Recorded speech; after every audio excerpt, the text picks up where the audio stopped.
Hello, welcome to Maths Orbit. तो जिस भी भाई का मन है कि मेरे को गवर्नमेंट जॉब करनी है, दिल्ली में करनी है और एसएससी के थ्रू नहीं करनी है, सिर्फ दिल्ली में जॉब करनी है, कोई भी गवर्नमेंट जॉब हो, तो वेलकम। दिल्ली गवर्नमेंट लाया आपके लिए हाई कोर्ट में वैकेंसी आई है। JJA की मतलब जूनियर जुडिशियल असिस्टेंट की जॉब आई है। ये हमारा हाई कोर्ट लेके आया है आपके लिए।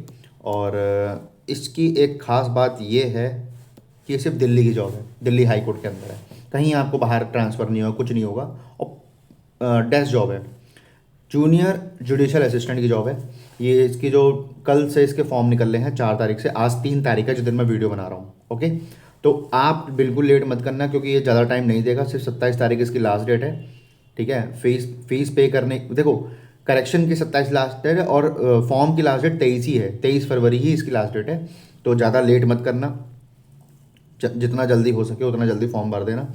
तो अगर मैं बोलूँ कि JJA में जो वैकेंसी आई है, एक सेवन्थ पे कमीशन मतलब 6 लेवल की है। और जो कि आप पता ही है आगे जाके पे लेवल कमीशन बढ़ने वाला है हमारा।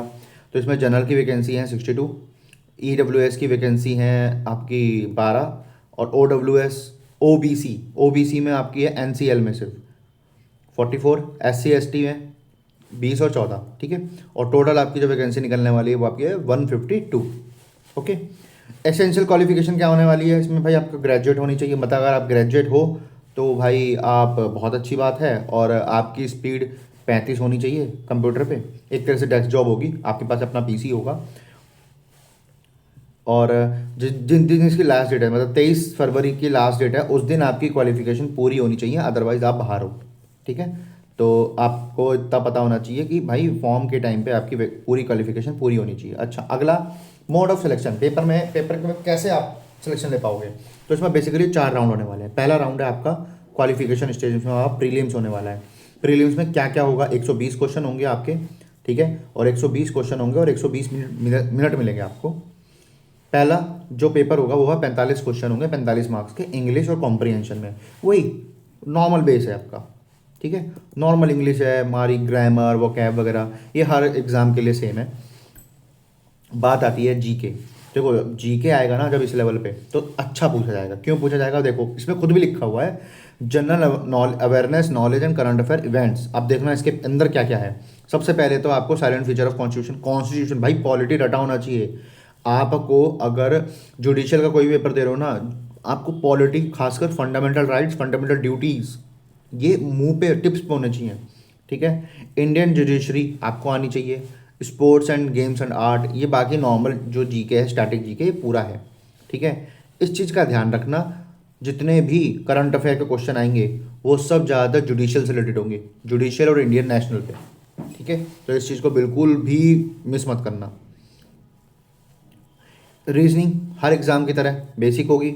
इसी रीजनिंग में हमारा मैथ भी जुड़ा होगा। देखो, इसमें लिखा भी हुआ है, reasoning ability and numerical arithmetic. मतलब इसमें क्या क्या होगा? 30 क्वेश्चन होंगे दोनों के मिला के। ठीक है, एनालॉजी होगी, सिमिलैरिटी होगी, डिफरेंसेस होंगे, क्लासिफिकेशन, प्रॉब्लम सॉल्विंग होगा, डिसीजन मेकिंग होगा, जो कि हमारे एनालॉजिकल रीजनिंग में आता है, रिलेशनशिप कंसेप्ट होता है, बोर्ड मास होता है, percentage, basic, simple, compound interest, time and speed, time and work ratio. और ये जो एक्स्ट्रा लगा दिया है ना, इस चीज़ का ध्यान रखना, ये जो आपके लिए एक्स्ट्रा लगाया है, ये ध्यान रखना, ये बहुत लोचा वाला चीज़ होती है। एक्स्ट्रा लगाने का मतलब 25% की नेगेटिव मार्किंग है। 0.25 मतलब 0.25 मतलब एक नंबर का एक मिलेगा, और 0.25 इसका नेगेटिव है। ठीक है, और जनरल कैटेगरी को कम से कम 60 मार्क्स लाना ही है, 50% पास होने के लिए। और रिजर्व कैटेगरी जितनी भी है उनको 54 मार्क्स लाने हैं, मतलब 45% लाने हैं। ईजी है, आ जाएंगे। 30 मार्क्स तो यही है, सीधा सीधा 30 मार्क्स। और कोई भी इतना तो नहीं होगा ना, अगर वो कंपटीशन की तैयारी करे तो 45 मार्क्स ही नहीं ला पाएगा, मतलब 45 में से 40 नहीं ला पाएगा, या 45 वो 35 नहीं ला पाएगा, तो ईजिली आ जाएंगे। अच्छा, मेंस, अब इसके बाद अगर आपने प्री निकाल लिया है तो आपको मतलब 15 गुना बुलाए जाएंगे, साफ बोला गया है। ठीक है, और स्टेज 2 में जब बैठोगे तो ये एक तरह का आपका डिस्क्रिप्टिव पेपर है, ये एक तरह का डिस्क्रिप्टिव पेपर है। इसमें आपको डिस्क्रिप्शन में इंग्लिश लैंग्वेज के ऊपर 2 पार्ट्स में होगा, एक एस्से और एक ग्रामर। ये एस्से 250 वर्ड्स का होगा, जो कि 40 मार्क्स लिखना है। 10 लेटर मार्क 10 मार्क्स के होंगे, मतलब टोटल 50 मार्क्स का होगा पार्ट ए में, जिसमें 40 मार्क्स का आपका एस्से होगा, 10 मार्क्स का आपका लेटर होगा। और जो पार्ट बी होगा वो ग्रामर होगी 30 मार्क्स की, और ट्रांसलेशन होगी 25 वर्ड्स 25 मार्क्स की। ट्रांसलेशन मतलब वोकैब टाइप, जो हम बचपन में ना इमला टाइप। ठीक है, ये हो गया। इसको 100 मार्क्स का होगा और टोटल 120 मिनट मिलेंगे इसके लिए भी। इसका जो भी जितने बच्चे पास होंगे 6 गुने बुलाए जाएंगे, मतलब जो भी जितनी वैकेंसी है उसका 6 गुना इस मेन से निकाले जाएंगे। अब थर्ड पार्ट में आएगा आपका typing test, English typing test.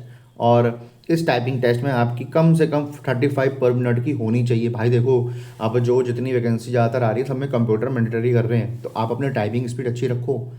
आप अगर घर पे 50 लगा पा रहे हो ना, 50 45, तब जाके वहाँ पे 35 30 आएगी। और 35 30 इज़ नॉट अ हलवा, समझो इस चीज़ को। तो प्रैक्टिस करनी पड़ेगी बहुत उसके लिए। ठीक है, और जितने भी बंदे यहाँ पे कुछ एरर के बारे में बता रखा है, इसको आपको पता होगा कि 3% होता है जनरल के लिए, एंड देन वगैरह।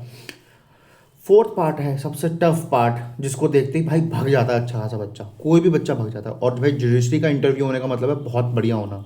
ठीक है, बैंक की तरह नहीं, अच्छा होगा, जुडिशरी का है। तो मैक्सिमम मार्क्स जो भी इंटरव्यू के लिए होंगे 15 मार्क्स होंगे, कोई क्वालिफिकेशन नहीं है इसमें, मतलब आप जरूरी नहीं कि पास ही हो।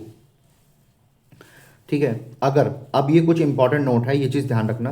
जैसे जो भी फाइनल सेलेक्ट होगा, मतलब फाइनल सिलेक्शन जो मेरिट लिस्ट बनेगी वो किसके बेस पे बनेगी, प्रीलिम्स के बेस पे नहीं बोली है उनने।